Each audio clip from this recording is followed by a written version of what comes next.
What's good, everybody? It's your boy Earl of Pearl, and you are tuned in to another episode of the Ultimate 216 Show.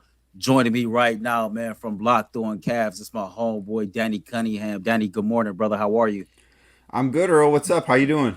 Oh man, I can't complain. It's a Sunday. You know what we do. Our jobs never stop when there's news to Never. deliver. We are here to report it. So, before we even get started with the Cavs, what did you think about the DeMar DeRozan trade? I like it for the Kings, and like it's not a perfect fit by any means, and I don't expect the Kings to be a team that are all of a sudden championship contenders. But that's a franchise that has made the playoffs once in the last 20 something years. They were eliminated in the play-in last year. I don't mind taking this type of swing. If it works out, that's great. If it doesn't, they're not going to be any worse than they were last year. So I think it's a good move for the Kings. I think it's probably for the best for Chicago that they can now go towards the bottom of the league. That's been a franchise for the Bulls that they've basically just been trying to be 500 for the last several years, and that's not a place you want to be in the NBA. So I think that this is pretty good for all parties involved, especially for DeMar at his age, being a guy that can get 3 years, and I think the final number was $74 million. Yeah, That's awesome for him. Yeah, I think so as well. And it's funny, man. We talk about Chicago and that franchise just kind of teetering around being a 500 franchise. Talk about a fall for grace. You know, people in that city when it comes to the Chicago Bulls, they've grown used to championships. And I know it's been a long time, but man, you talk about a championship star franchise right now. That's crazy right there. Speaking of Yeah. franchises that's won championships in the past, the Cavs and Kenny Atkinson added to the staff. You know, Johnnie Bryant, right? Johnny was considered as a coaching candidate for the Cavs. We all know he has a relationship with Donovan Mitchell. You see the bio right here. He spent 4 seasons with the New York Knicks. Before that, you know, he spent some time in Utah, and then he's known, Danny, as a player development coach. So I think he's here for two reasons. One, obviously, the relationship that he has with Donovan Mitchell, and two, that word again, those two words again, player development. Speak to the hiring of Johnnie Bryant and why this is a great hire for the Cleveland Cavaliers. So the Donovan Mitchell relationship obviously matters a ton. He and Donovan were together in Utah, and Donovan has spoken pretty glowingly about Johnnie Bryant several times, both on and off the record. They have a tremendous relationship, but that's not the only reason that he got this job, and I think that's something that is worth bringing up. And he was one of the initial candidates for the Cavs head coaching opening. Obviously, Kenny Atkinson was ultimately the guy that was hired. But in speaking with people that know Bryant, it's not just because he knows Donovan Mitchell really well that the Cavs were interested in him, but he's someone that is ready to make the next steps in his head coaching career. He's got a lot of great experience being on staff with Quinn Snyder in Utah, being the right-hand man to Thibs in New York for the last several years. So this is, while it might not be a huge step up for him in terms of title, going from the lead assistant with the Knicks to now the lead assistant with the Cavs, he is someone that is going to be ready to be a head coach at some point within the next couple of years. So I think this is a good hire on a number of fronts. The relationship with Donovan matters, but Johnnie Bryant's a really good coach too. And I think that is something, because of his relationship with Donovan, probably doesn't get brought up enough, that this is a guy that deserves these opportunities no matter what his relationship with a certain star player is. You talk about this being a lateral move. In your opinion, what made outside of it being obvious, you know, the relationship with Donovan Mitchell, what made the Cavs so attractive to him when he was essentially in the same role in New York? The fact that he is a good coach, that he is someone, you brought up the player development aspect of it. That is something that I think is very important to the Cavs. And, just because the Cavs are a good team doesn't mean that they stop developing players. Championship teams, player development matters. Player development matters if you win 14 games like you're the Detroit Pistons. The Cavs have guys on their roster that need to get better. Whether or not they reach their trajectory, a big deal is going to be whether or not Evan Mobley can hit his ceiling. So the player development matters. The fact that he's been around a lot of good staffs really does matter. I think this is a move that's going to make him a better coach, getting to work on a new staff with guys that he doesn't have a ton of experience working with. And ultimately, I think Johnnie Bryant's going to be a head coach somewhere in the NBA within the next 5 years. So this is certainly a good move for him to help further his career too. So Johnny Bryant is the second coach to be added to Kenny Atkinson's staff. As this staff starts to, you know, come together, what's your opinion of it? Do you like what you're seeing so far? So he's the third. I like it so far. You've got Johnnie Bryant. You've got Jordan Ott, who was an assistant with the Lakers previously. He was a name that was brought up for the Charlotte opening that ultimately went to Charles Lee. It feels like that job was filled forever ago. And then DeMarre Carroll, who Cavs fans might know, he was a member of the Hawks back when they were in the playoffs in the second LeBron era. He has been around Kenny Atkinson. Kenny Atkinson was actually on that Atlanta Hawks staff. So I do like that. I like this staff so far. I think it's got a good mix of guys that have been coaches in the NBA for a long time. I love the addition of DeMarre Carroll having a former player on a coaching staff. I do like, there's a lot of head coaches in the NBA that are former players. But if a former player is not the head coach, I really do like having someone that is not that far removed from actually competing on the floor to the bench. So I like the staff so far. I really think Kenny Atkinson and the Cavs are doing a nice job of putting this together. Now, when it comes to Summer League, we all know Summer League play got underway yesterday. The Cavs still have some time before they play their first game. We saw what the roster looks like. Who will be leading this year's summer team as far as the head coach? So Jordan Ott's going to be the head coach of the summer league team. He'll be in charge when the team's out in Vegas, and I think that there are a couple of very important things to look at when you're watching the summer league Cavs play as they look to defend their Vegas summer league championship that they won last year. The first thing that I think is worth looking at: how does Craig Porter Jr. look? You remember him from being on the actual Cavs last year. Sprained his ankle pretty bad in that final regular season game against the Charlotte Hornets. How's that ankle look? How does he look? That's number one. And then number two is Emoni Bates. Does Emoni Bates look like an NBA player? And by that, I mean, when you're watching Summer League and you're seeing guys that are back for their second or third trip to Vegas with the team, if they look like they don't belong on the floor in a good way, that's the best sign. If you watch Emoni Bates play 2 or 3 games and say, this guy's just head and shoulders better than everybody else, he knows what he's doing more than most of the guys he's playing against, that's a sign to me that he's going to be a future NBA rotation player. So those are the things to watch as Jordan Ott leads this team beginning a little bit later on this week out in Vegas. So speaking of Emoni Bates, real quick, I seen on X that he's up to 196 pounds. For you, big deal, no deal, little deal? Is that anything significant that we should be looking at? I definitely think it's significant because if you looked at what he was when he came into the NBA, I think he was listed at 6'8" or 6'7", somewhere in that ballpark, in like 170, 175 pounds.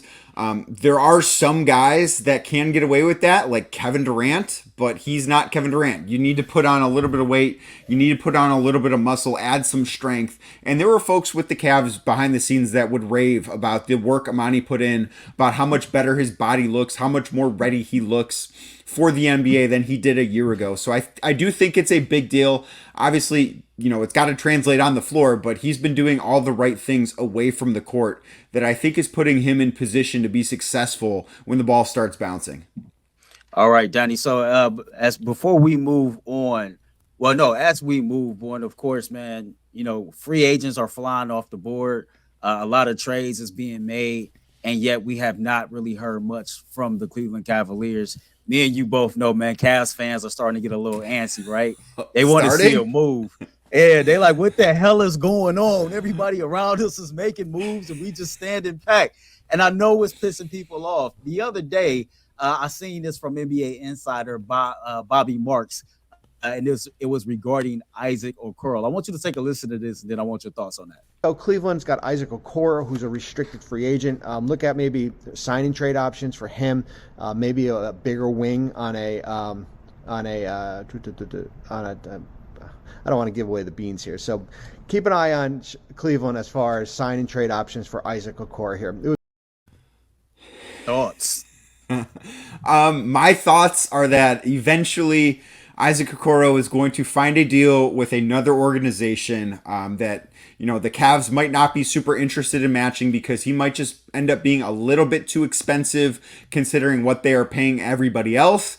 And he could be sent to a team like, I don't know, maybe the Brooklyn Nets, a team that is rebuilding that could use a player. I still believe Isaac Okoro has quite a bit of upside, but a player that is still young at 23 years old could be given a bigger opportunity than the one he's been afforded in Cleveland over the last couple of years. And in exchange, the Cavaliers could get a 3-and-D type of player back, maybe a Dorian Finney-Smith from the Brooklyn Nets, maybe Isaac Okoro is part of a package that brings back Cam Johnson from the Brooklyn Nets. Those are the guys that I would look at in bringing to Cleveland that would be perfect fits. I do not believe there's a better fit that's available to the Cavs right now than Cam Johnson. In the trade market, I think he'd be fantastic if the Cavs want to run back the core four. So I could see Isaac Okoro as a sign-and-trade candidate, particularly to the Brooklyn Nets for either of those two guys, maybe both of those two guys. There could be a trade that pieces together Isaac Okoro, maybe Karis LeVert, maybe some draft capital that gets both of those guys back, and I think that would be a huge win for the Cavs. So 3 weeks ago, I'm sitting at home and I'm thinking about content for this particular show, the Ultimate 216 show. And, my man, Mikey McNuggets, he's like, you guys are basketball savants. So I asked him, I said, what you think about Cam Johnson? What would he be like? And he said the same thing you just said, that if the Cavs was to run it back with this core four and you were somehow to be able to get this dude on this team and you plug him in there at that 3 position, he's an instant impact player that can pay off like huge dividends. So I'm all for that. Right. So look at it this way. Mikal Bridges, who was just traded from the Nets to the Knicks this past week, or I guess 10 days ago at this point. Free agency just flies by, Earl. If you want to consider him like a superstar role player, where he's just like the best caliber of role player, but he's not a star player, no one's going to confuse him with a star player. So if he's considered a superstar role player, I think Cam Johnson should be considered a star role player. Like he's a tier below. And Mikal Bridges netted the Nets 5 first-round picks. I think part of that was, the New York tax, where if the Nets were going to trade within their own market, it was going to cost a little bit more than if they were going to send Bridges anywhere else in the NBA. But I think that Johnson could be gotten for a lot cheaper than what the Nets got for Mikal Bridges, despite the fact that I don't think the discrepancy in talent is as big as the discrepancy in price will be. So if the Cavs could do that, if they could somehow get Cam Johnson, I think that would be such a massive win for this team in this front office. So in your opinion, right, because by now we've all seen the proposed trade by Bleacher Report that sent Darius Garland and Karis LeVert to the LA Lakers. Is this a more realistic avenue to landing one of these guys without, giving up Darius Garland? Because to some fans, it seems like, the guys that you're getting in return, the return on investment compared to an all-star caliber player, it just don't add up. Is this a more realistic avenue? And is this something that you think will appease Cavs fans a little bit more? I'm not sure about how much it will appease Cavs fans more or less, but I do think it's a more realistic thing because that trade you brought up that Greg Swartz put together at Bleacher Report, it's a 3-team deal, and 3-team deals get awfully complicated, and this wouldn't have to be that. So anytime I look at a trade and notice that it's 3 or 4 teams, we actually saw the NBA's first ever 6-team trade that was made official over the weekend, which is absolutely insane. But that stuff gets really complicated and really tough to work out. It's so much easier to make a trade when you're just doing it between 2 teams. So just for that, I view this as far more likely. I also don't think that the Cavs want to move on from Darius Garland. I think they believe Darius Garland's going to have a bounce back season, provided he doesn't break his jaw again and just have a nightmare of a year the way he did last year. And I don't think that there's too big of a market for Darius Garland. Like, I think the best thing for the Cavs to do regarding Garland is hold on to him and let him play basketball for the Cavs and be, a really good basketball player again. Because right now you saw what the Atlanta Hawks got for DeJounte Murray. It wasn't a really impressive trade package back. I think Darius Garland's value is probably similar to that. And he's being paid so much more money. So I think that actually could bring the package down a little bit, considering what teams are going to have to pay him over the next 4 years. So I think the Cavs, it makes the most sense to hang on to Darius Garland. If they can work out a trade that includes maybe Isaac Okoro, maybe Karis LeVert to the Nets for a couple of their role players, Dorian Finney-Smith, Cam Johnson, who we've been talking about, I think that would be a bigger win than that 3-team proposed deal with the Lakers. Danny, tell them about your latest episode of Locked On Cavs and what you got cooking in the oven right now. So Monday's Locked On Cavs, focusing on the coaching staff that's been assembled, that is still in process of being assembled, what we like, what we don't like. I'm going to touch a little bit on Isaac Okoro, the way we talked about today, and going to start to look ahead to the Las Vegas Summer League. I'm going to be out there next week. Can't wait to check out the Cavs, see what Craig Porter Jr. looks like, Imani Bates looks like, but very interesting stuff ahead as this offseason rolls on. You know what's crazy, man? Me and you've been spending a lot of time together over the last couple months, and you didn't even invite me out to Vegas. That's a damn shame. Hey, man, there's still time. There's still time. I'm not gone yet. For sure. Hey, bro, man, I appreciate you taking time out your busy schedule to join me today, man. And we'll be seeing you soon on the Ultimate Cleveland Sports Show. Take care. I always got time for you, Earl. Appreciate you, brother. All right, you all, man. That was my man, Danny Cunningham from Locked On Cavs with some insight on the Cleveland Cavaliers hiring Johnnie Bryant to be a part of Kenny Atkinson's staff. He gave us some insight on Isaac Okoro. My man believes Isaac Okoro has played his last game for the Cleveland Cavaliers. And to be totally honest with you, based on the information that he just provided, if we can get, Dorian Finney-Smith or Cam Johnson back without giving up Darius Garland, I know that would appease a lot of people. And then you have more tools in your toolbox and more weapons to deploy. That actually puts Max Strus in his natural position as shooting guard. And you get one of these long athletic 3-and-D wings who can shoot the three-pointer, who can create space, who can slash and still defend a player on the other end of the court. So I'm all for it. We got to take a quick break. But when we come back from break, man, there's a young man from the city of Cleveland that's a rising star. But first, don't forget that the Ultimate 216 show is brought to you today by Game Time. Listen, the Cleveland Guardians are about to play their final home game before the All-Star break. And if you want to get to that game, it's last minute. And with any time that you got a last minute situation, you can save up 60% by buying last minute for sports, concerts, comedy, theater, etc. All you have to do is download the Game Time app and enter promo code Locked On NFL for $20 off your first purchase. So, as I stated to you all before we went to break, there is a young man in the city of Cleveland that is on the rise. I am a casual boxing fan, right? I'm not an insider. I don't know the ins and outs, but the guys that I do enjoy watching, guys like Tank Davis, for example, man, it's something about this latest version of this lightweight class that has me pretty excited. And over the last couple months, I've gotten hip to a dude who's from our hometown right here in the city of Cleveland. And his name is Abdullah Mason. He's 20 years old from Cleveland. His record right now is 14-0 after a win over Luis LeBron yesterday. 12 knockouts, again, lightweight division, and he's a southpaw. So he got another dub yesterday, and I want you to take a look at this. Check out, this is Abdullah Mason versus Luis LeBron yesterday, July 6th. Check this out. Sorry, that's his bio. Give me 1 second. Here it is, right here. Check it out. Oh, what a shot. Then it goes to the body. The hand speed, the total package. Upstairs, downstairs, LeBron's hurt again, backing up into that corner. They're going to throw in the towel. His corner has seen enough, and we want to see more of the double Mason. How good is this young man? Come on with it, Timmy. According to a lot of people I know, they say the boy is damn good. So Abdullah Mason, man, I've watched a couple of his fights on YouTube. I've started to study up on this kid. I've reached out to the executive producer, Steve Becker, and we're going to try our best to usher him either on the Ultimate Cleveland Sports Show or on the Ultimate 216 show. But he's an aggressive offensive fighter.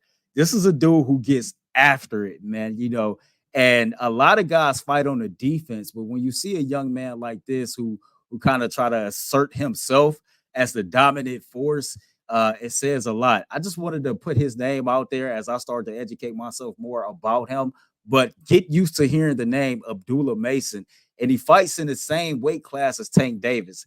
And if this dude continues to win, continues to take on top-ranked fighters, the guy he fought yesterday was a 31-year-old veteran that was pretty damn good.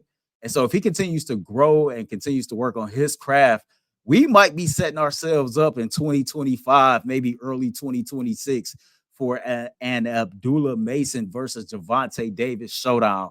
And as much as I am a huge fan of Tank Davis, I'm telling you, I'm riding with the hometown kid.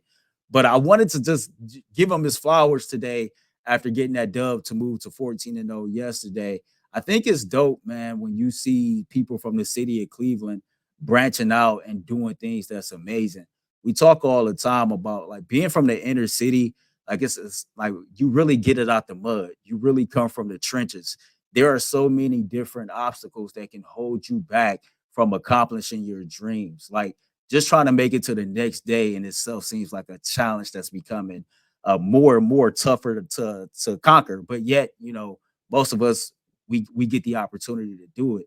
But anytime that you find somebody from this city that's doing something rare on a national scale and willing to represent this city proudly, like I think we should take time out and to honor those people and just to shine a light on them. You know, it's so easy to shine a light on all the negativity and all the things that's going wrong in the city of Cleveland.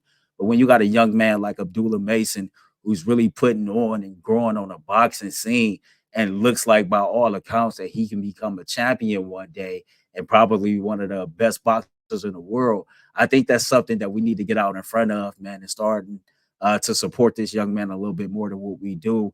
Myself and the other media members here in Cleveland, we don't talk much about boxing, and we damn sure are not talking about this young man. So before we get out of here, I just got to play this video for y'all one more time because my man was getting busy. Oh, what a shot. Then it goes to the body. The hand speed, the total package. Upstairs, downstairs. LeBron's hurt again, backing up into that corner. They're going to throw in the towel. His corner has seen enough, and we want to see more of Abdullah Mason. How good is this young man? Come on with it, Timmy. If you're somebody that's a boxing expert, if you're somebody that know a little bit more about Abdullah Mason than I do, and somebody that's familiar, like I said, with this all together, man, drop your thoughts and your comments in the chat. I want to know more about this kid. I want to know your thoughts on what you saw from him last night. And do you believe if it ever got to a situation to where we have an Abdullah Mason versus Javante Davis bout, will the hometown kid come out victorious? I can tell you right now here today, I don't know that to be fact, but I'm damn sure going to be cheering for him. Listen, man, this has been a Sunday edition of the Ultimate 216 show. As always, y'all know, man, I love y'all. Remember, man, to be great and spread love. Being great come with a price. Spreading love is priceless. I'm out.